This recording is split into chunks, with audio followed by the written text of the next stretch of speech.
Welcome to Love Lies Chronicles. I'd really appreciate your comment. It helps me understand if you enjoyed the story and how I can improve in future ones. My name is Evan Cole, 38, a project manager for a civil engineering firm in Denver. Thursday night, end of the month, I was at the kitchen counter with a mug of dark roast and the same spreadsheet I always use to reconcile our accounts. The house was quiet except for the hum of the fridge and the occasional click from the baseboard heater kicking on. It was the kind of ordinary evening you stop noticing until something shifts and makes you notice everything. I track budgets for a living, roads, bridges, the kinds of projects that punish you if you miss small numbers. That habit bleeds into the rest of my life. I don't hover over every charge, but I know the shape of our spending. Groceries clustered on Sundays, gas every other Tuesday, my gym renewal in January, her hair appointment like clockwork every 6 weeks. This month had extra spikes, bright, ridiculous spikes. A designer boutique in Cherry Creek. 2 separate charges at a spa I'd never heard of. A brunch spot that serves champagne flights before noon. None of it matched the old pattern. Maybe that's what bothered me first. The shape of the month looked like someone else's life. She breezed in from the bedroom with her phone in her hand, wearing one of those oversized sweaters that make you forget it's still winter outside. I remember the way she leaned on the island. One hip, eyes half on me, half on whatever was lighting up her screen. I slid the statement across the counter with my finger and asked, calm as I ask a subcontractor if he's double-checked his measurements. What are these? Her eyes barely flicked down. The air changed anyway. Not louder, just sharper, like the moment before a glass slips from a wet hand. Why are you going through my purchases? They're on the joint card, I said. I'm closing out the month. You don't need to police what I buy. I'm not policing. I'm asking. She took a breath that sounded like a door shutting. Stop trying to control me. The words hit harder than the volume. Because asking about shared money was now filed under control. The floor didn't fall out. It just moved half an inch, like a deck board that wasn't nailed flush, so you feel the lip every time you step. I didn't mention that the brunch receipt was big enough to cover a week of groceries. I looked at the numbers once more, then at her, and said the smallest word I could find. Okay. She blinked, thrown off by the lack of a fight. Her eyes searched my face like there should be more. When nothing else arrived, she scoffed and walked into the living room, phone already lifting toward her face. The distance between us felt oddly clean, like a countertop wiped with one pass. I closed the laptop, but left the statement open under my palm. In the silence, the house started reporting its little details. A tile lip that needed mortar. The faucet taking an extra second before the flow smoothed out. The oven clock blinking a minute slow. I noticed all of it the way I notice orange flags along a roadbed. That's the thing about men like me. People assume we're rigid because we like plans. They don't understand that you plan precisely because the world changes on you. If a crane shipment misses a Friday, you adjust. If a consultant misreads a soil report, you adjust. If your wife calls basic accountability control, you adjust.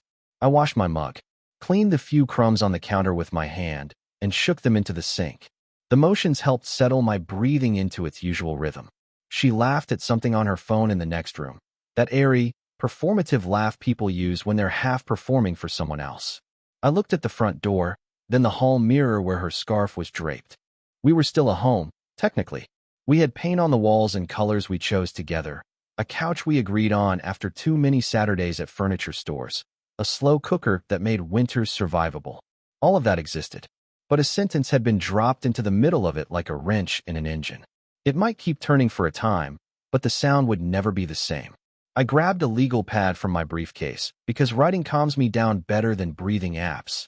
I listed the monthly fixed costs on the left, mortgage, utilities, insurance, and on the right I wrote the word discretionary and drew a box around it. Then I put the pen down and stared at the line between those 2 columns. Where does control end and responsibility begin? I've never thought of paying for a life as control. It's a commitment. It's a plan you sign with your time and your energy and your name. But if we were redefining the terms, then at minimum we needed to use the same dictionary. She came back into the kitchen to grab water. Are you done? Yeah. I slid the statement into the folder and clicked my pen shut. Her shoulders softened like she'd won something. Good, she said, and drifted away again.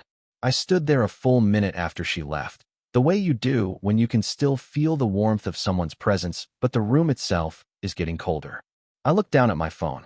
No messages from the office. I had the rare gift of a quiet evening and a tidy list. I put the folder back into my briefcase, zipped it closed, and stacked my keys on top. Small, deliberate order. There were signs before this. Little things I pretended were just seasonal. Brunches that stretched to late afternoons. A new friend group with names I never learned. More time upstairs getting ready for places I wasn't invited to. I decided to be generous in my reading of it. People change. Schedules flex. Then I heard the sentence, "Stop trying to control me," and the generous reading didn't hold. I put my mug back in the cabinet upside down so the shelf stayed clean. I wiped the ring of water from where it had sat. These are nothing actions, but they're also signals to myself. I still take care of the space I'm in. I still keep my side of the street clean. My phone buzzed. A bank alert, the joint card, another small charge at the boutique. The alert didn't punch me in the ribs this time. It just took its place on the list. I walked to the sliding door and looked out at the small patch of yard where snow had drifted into a thin crust. The porch light threw a soft cone on the steps. Somewhere in the neighborhood, a dog barked. I thought about my father showing me how to set a chalk line straight and snap it once, clean. You don't argue with the board. You mark it and you cut. In the living room, she started a show we usually watch together. I stayed in the kitchen. The house had never felt bigger or more navigable. I didn't know which conversations would happen and which would be replaced by forms. But I knew this. I wasn't going to argue definitions. If accountability was control, then relief would be simple. I could be done trying. I turned off the kitchen light and let the living room's glow do the rest. Okay, I repeated in my head, the way you test a new tool in your hand. Small word, big hinge. The plan was already writing itself. The morning after that one-word answer, the house pretended to be normal. Coffee, shower, emails. She moved around me in a cheerful loop. Music on her phone, makeup at the kitchen sink, a quick selfie by the sliding door. By noon, my bank app pinged twice. Boutique, brunch.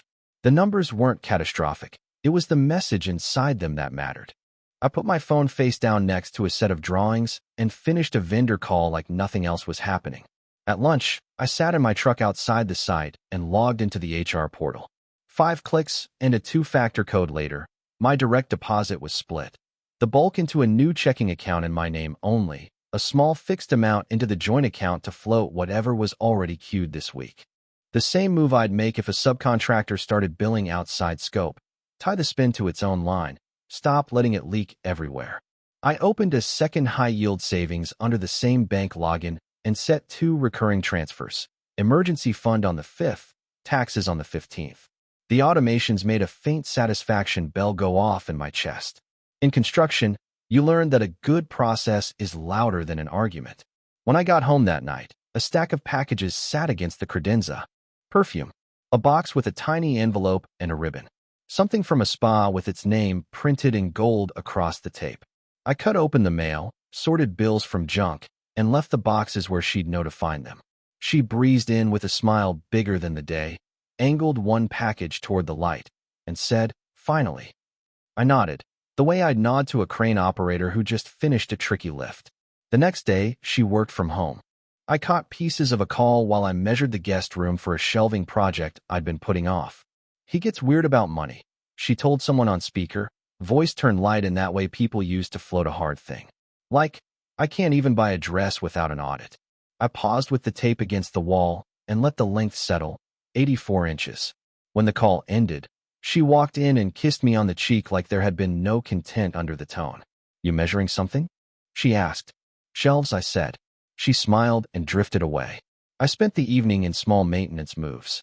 I removed her as an authorized user on my personal card, the one I use for tools and travel.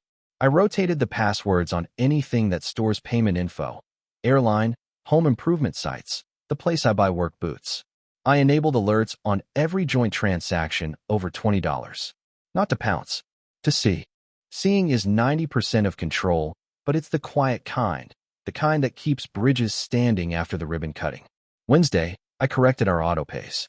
Up to now, the joint card handled too many things out of laziness. A streaming platform, a couple of subscriptions, odds and ends that blossomed into real money when added across a year. I moved the essentials, insurance, utilities, my phone, to my new checking and put calendar reminders beside each due date.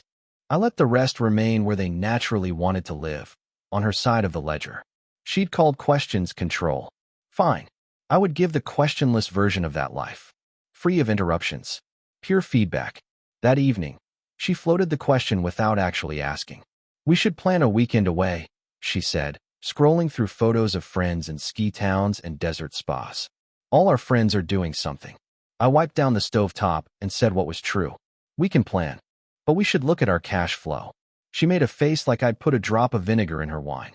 You always have to make it about money. I let the silence answer for me. It traveled the length of the kitchen and settled into the living room like it had paid rent. Thursday was deliveries again, and a lunch with someone from the new friend group. I know because a charge hit from a place that posts every plate to social media.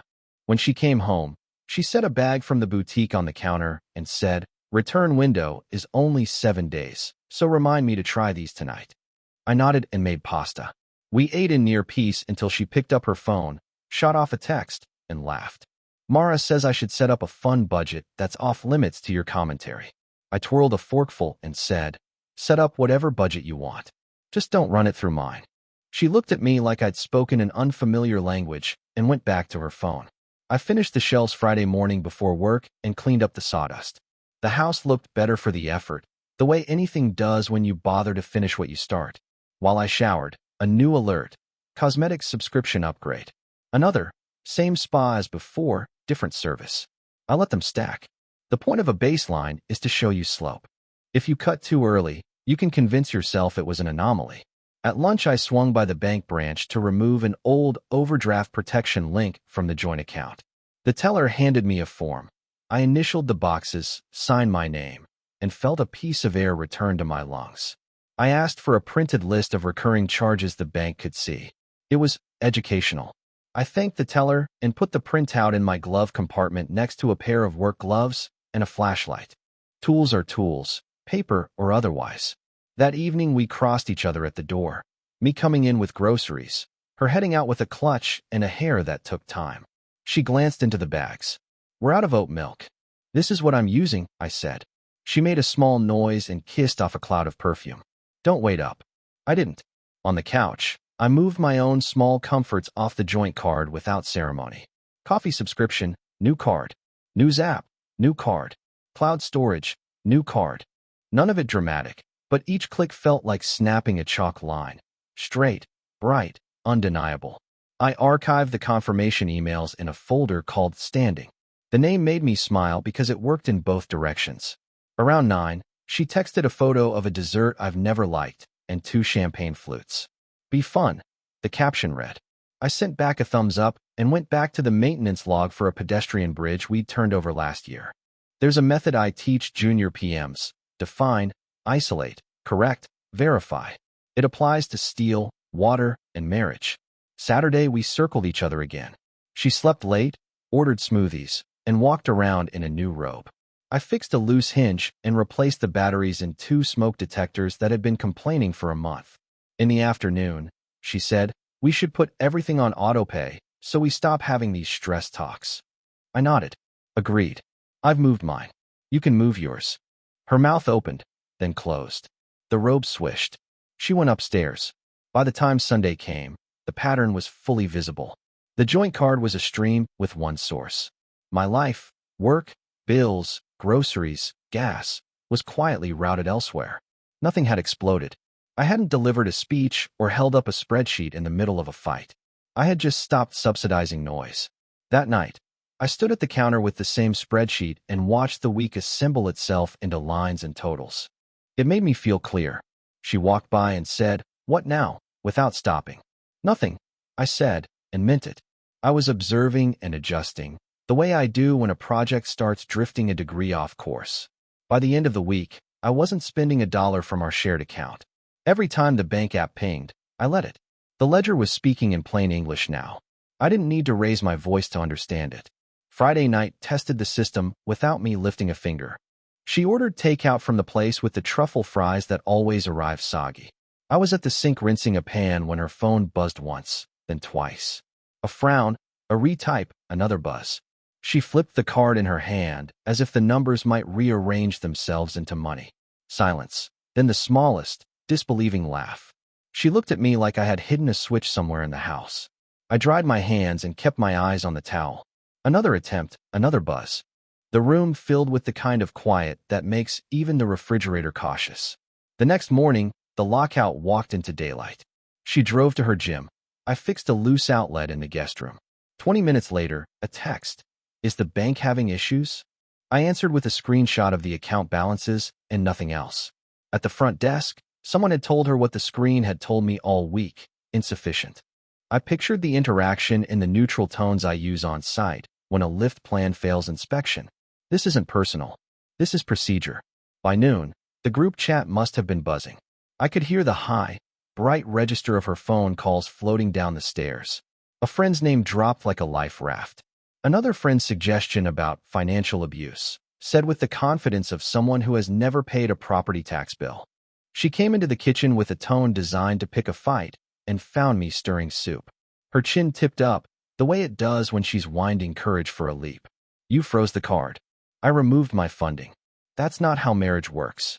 You told me to stop controlling you. A full beat passed between us. The simmer from the pot filled it. She blinked hard, as if the words might rearrange into an apology if she stared long enough. When they didn't, she went to the fridge and scanned the shelves like a tourist reading a train map in a language she claims to speak. She grabbed a yogurt and ate it standing up, the metal spoon ticking against her teeth. That night, the streaming app requested a new payment method. The screen just sat there, politely unhelpful, casting its rectangle of demand across the room. She handed me the remote like it was a hot coal. I handed it back. The show we used to watch together waited on a black grid next to one of those, because you like drama tiles. The irony did its job without help from me. Sunday, I laid out 3 envelopes on the table before she woke up. Internet, HOA, insurance. Not threats. Each had a sticky note with the due date and the current arrangement in my neat block letters. The HOA and insurance already lived on my account now. The internet had been coasting on a joint card autopay I'd canceled. I'd set it up under my name with a new rate and a simple condition. I'd cover the plan that met my work needs. Upgrades and premium channels were hers. I left a second sticky that just said, add your payment if you want the extras. At noon, she finally appeared.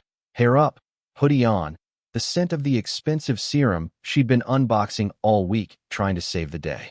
She clocked the envelopes and exhaled through her nose. You're making this transactional. It already is. Money always has a ledger. We just stopped pretending it didn't. Your tone is condescending. It's precise. She went very still, the way people do when they've been told the weather is changing and they can't find a coat. So what? You're done buying groceries now. I'll buy mine. You're unbelievable. I prefer consistent. The next few days turned into a slow reveal of all the small places my maintenance had been hiding labor. The meal kit she liked for the photos, but rarely cooked, canceled when it tried to build a joint card. The beauty box full of travel-size hope, paused on a page that chirped about securing your payment details. The salon membership that promised members only pricing for people who don't look at prices. The front desk girl with the perfect bun called to confirm an update. I let the call ring into voicemail, then forwarded the transcript to her with a thumbs up. Tuesday after work, she attempted a pivot. New dress, the kind with intentional cutouts. Wine poured before I took my coat off. A smile shaped like a negotiation. I set my keys on the tray and hung my jacket in the closet I'd finally organized last winter.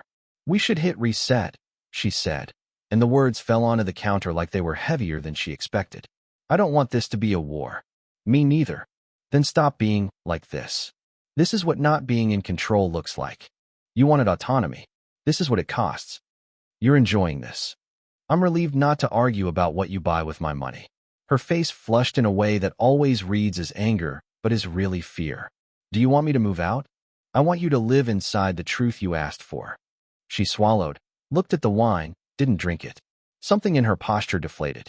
She carried the glasses to the sink and let the water run longer than necessary, as if sound alone could scrub tension.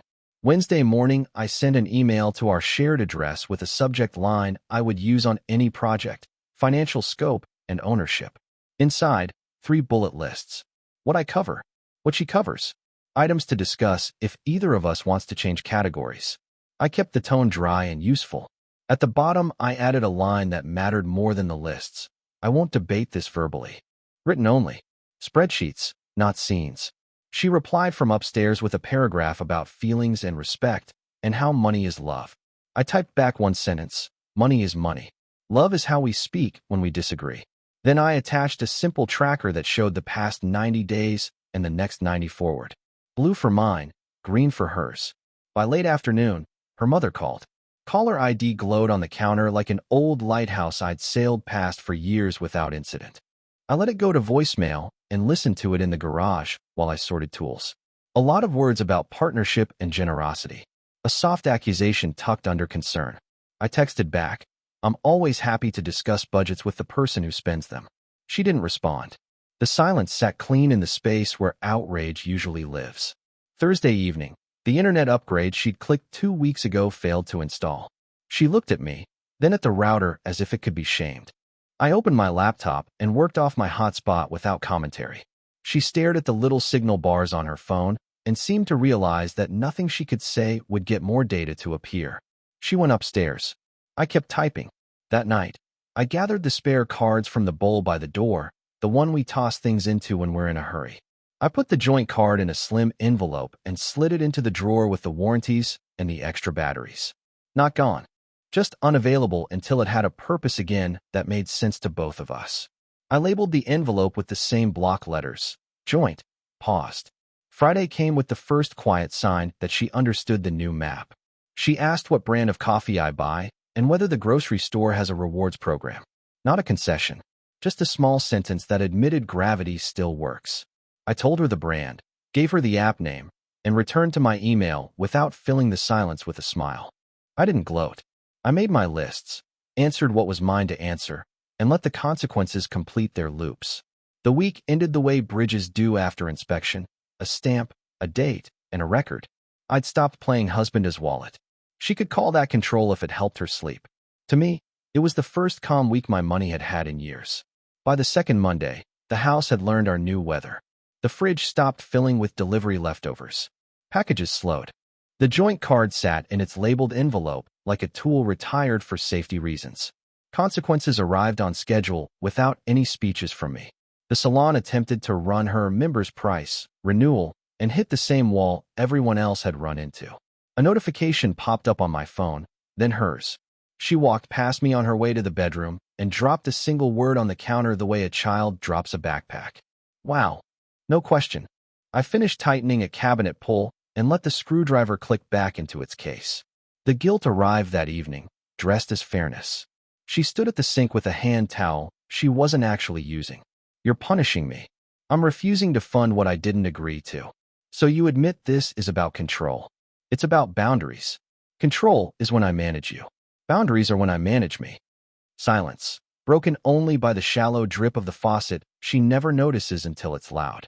Her eyes searched my face for the old version of me, the one who would fill the quiet with fixes. He wasn't home. Then came the bargain.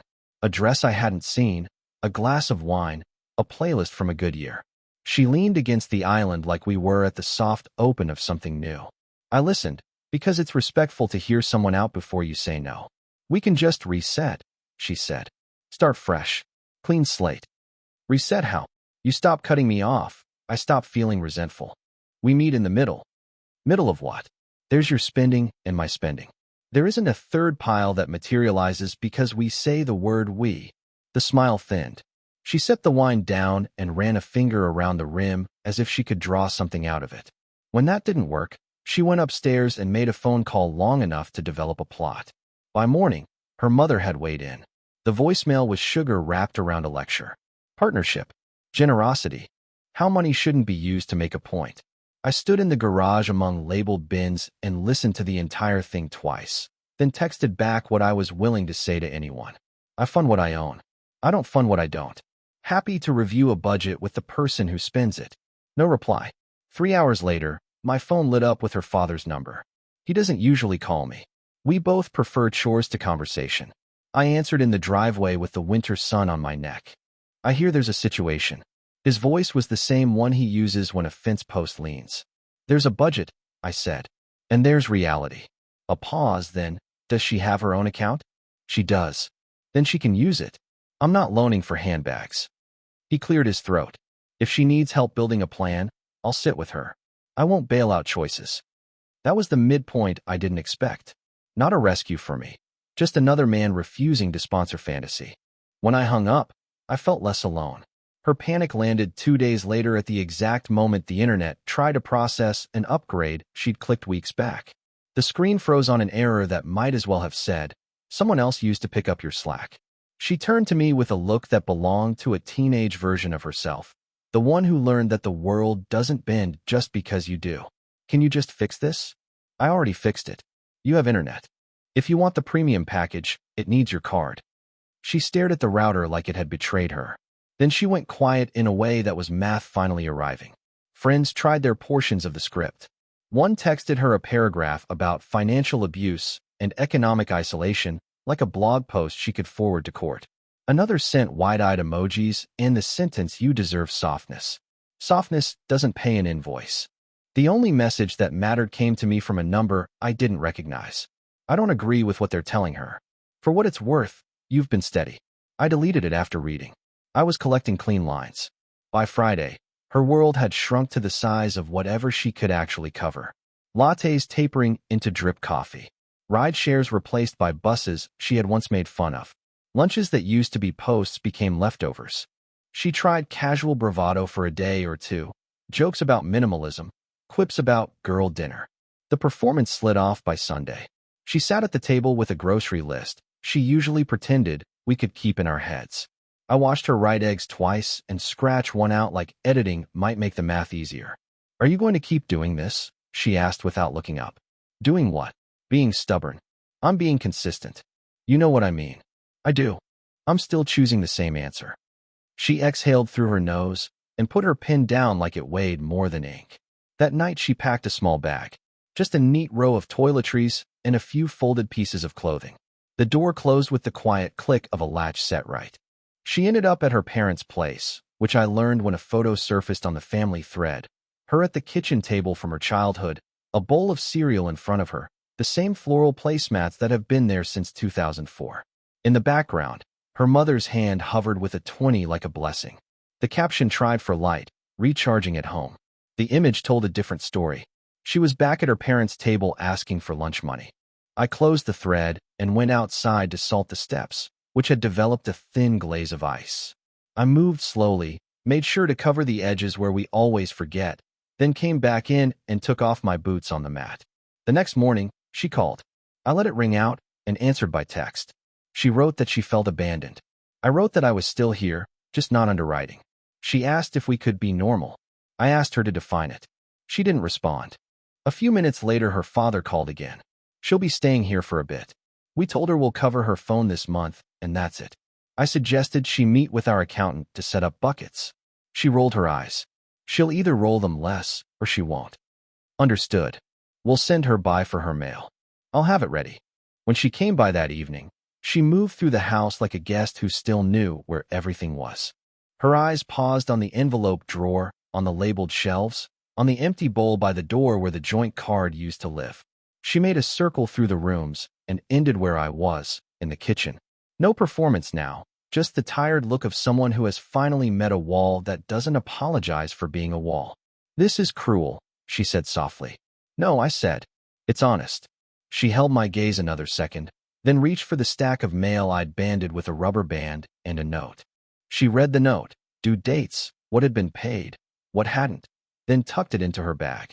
Outside, her mother waited in the passenger seat with a Tupperware. Her father stared past the windshield at nothing in particular. I watched them reverse out, the way I watch a long load leave a sight. Steady, careful, no waving. The week after, the noise in my life dropped by half. My phone didn't light up with emergency approvals. The house stayed in the shape I left it. At work, I absorbed the quiet like oxygen. When friends asked how things were, I told them the only sentence that mattered. Calm. Her game broke down because there wasn't a game anymore. Just a budget telling the truth in numbers even people who dislike numbers can understand. The people around us adjusted accordingly. Her friends stopped recommending spa packages. Her mother started asking about receipts. Her father offered to help her set up sinking funds and didn't reach for his wallet. And I stayed unreachable. Boundaries don't require distance. They require sturdiness. 2 weeks after she left for her parents' place, the house found a steady heartbeat. No emergency buzzes from the bank. No deliveries on the porch. I woke up, made coffee, drove to site meetings where steel and schedules made sense, and came home to rooms that stayed exactly how I left them. The quiet was competent, like a job that finally has the right crew. She texted most mornings. "Can we talk? Are you still angry? This isn't us." I answered when logistics required it. Pickup times for mail. A question about the water bill. Everything else sat unanswered because there wasn't a question inside it. Money had stopped being a fog machine. Once the mist cleared, the shape of us was visible. I didn't dislike the shape. I just wasn't going to sand down the edges with my wallet. Her father called one evening to say she'd met with their accountant. "Buckets," he said. "Needs, wants, goals." She didn't like the word wants. I told her the word wasn't the problem. He sounded like a man setting posts in concrete. When we hung up, I stood at the sink and watched the faucet run until the water went cold, then turned it off. A small ritual for closing the day on purpose. She asked to meet that weekend. Neutral place, public table, the kind of setting that keeps voices level. I chose a coffee shop near the office with clear light and simple chairs. She came in with a coat that looked expensive and a face that looked tired. I stood, said hello, and didn't offer to order for her.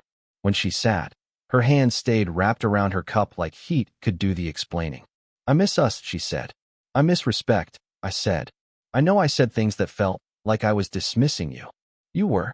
You called basic accountability control. I felt controlled. And now? She looked past me, out the window, where Colfax joggers pretended it wasn't February. "Now I feel small." "Small isn't the same as broke," I said. Small is how anyone feels the first time they meet a boundary that doesn't move. We discussed facts, separate accounts going forward, a clean ledger, no more joint card except for a contingency plan neither of us could trigger alone. I slid a one-page outline across the table, 3 columns, like the email, what I cover, what she covers, items we decide together. At the bottom, monthly review and writing, therapy optional but recommended. Any change requires consent, not default. She read it the way people read quotes for work on a house they secretly hope will be cheaper once the contractor gets to know them. "This feels cold," she said. "It's room temperature," I said. "We've been living with a fever." She didn't sign. She said she needed to think. I nodded, finished my coffee, and went back to the office to walk a junior PM through a change order he'd been avoiding. It felt good to teach someone how to write a clean scope. It's the closest thing I have to a religion. The next week, she returned the outline with edits that weren't really edits, soft words, wiggle phrases. As needed. Within reason. From time to time. The vocabulary of loopholes. I sent back the original with one addition. If this feels like punishment, we're not ready.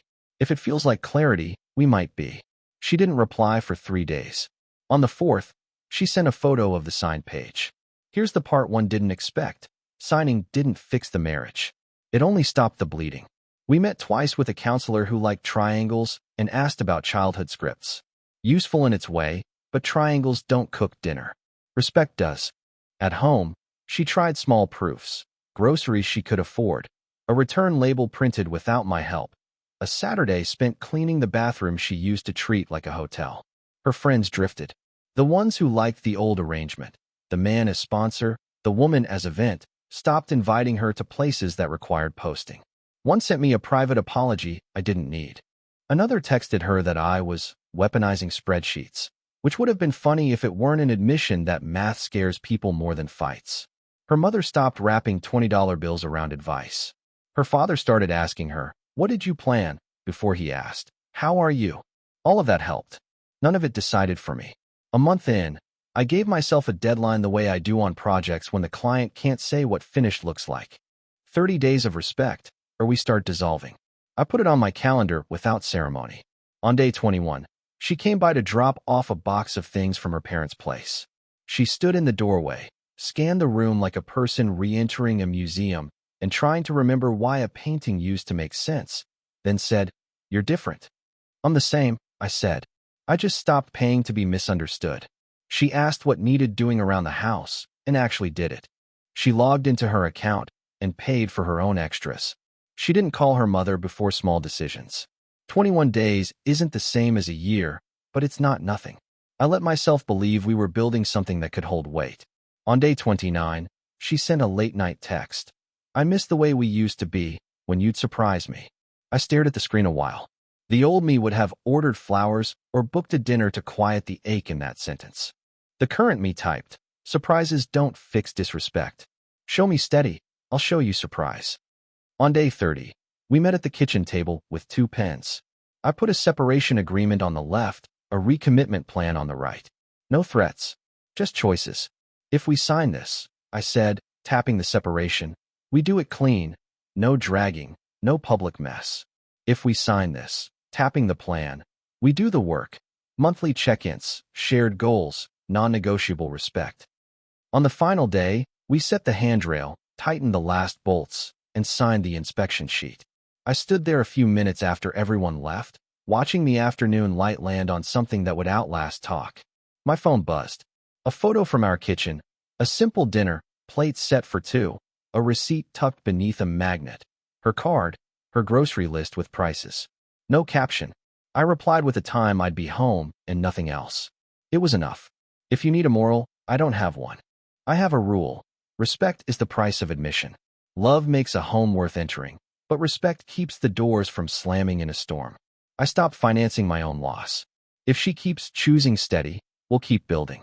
If she slips back into fog, I'll finish the paperwork I already drafted and sign it with the same hand that signs completion certificates. Either way, I'll be fine. The story people want is that I forgave or I left. The truth is simpler. I drew a line in pencil, snapped a chalk line to make it bright, and built to it. She can meet me at that line or not. What I won't do again is move it to make someone else comfortable. That's not control. That's respect, starting with mine. Dear listeners, please share your thoughts in the comments, and do not forget to like, share, and subscribe to the channel.